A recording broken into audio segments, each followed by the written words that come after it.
আজ আমি বানাবো হোলি উপলক্ষে রাঙা আলুর মালপোয়া। প্রথমে আমি রাঙা আলুগুলো অল্প জল দিয়ে সিদ্ধ করে নিয়েছি, তারপরে গ্রেট করে নিলাম। এবার আমি নিয়ে নিলাম 1.5 কাপ মতো রাঙা আলু, 1 কাপ মতো আটা, 1/2 কাপ মতো গুঁড়ো দুধ আর 1.5 কাপ মতো চিনি।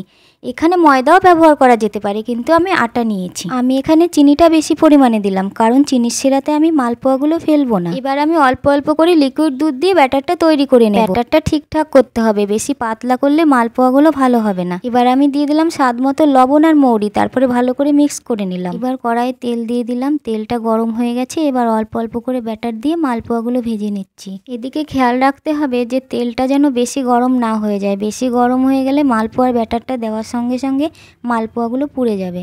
দেখো মালপোয়াগুলো কি সুন্দর লুচির মতো ফুলে উঠেছে। এবার আমি হালকা আঁচে আস্তে আস্তে ভেজে নামিয়ে নেব। এবার হয়ে গেল আমাদের হোলি স্পেশাল মালপোয়া রেডি। আমার তো খেতে খুব ভালো লাগলো, তোমাদের কেমন লাগলো জানিও, আর লাইক সাবস্ক্রাইব করে দিও। টাটা।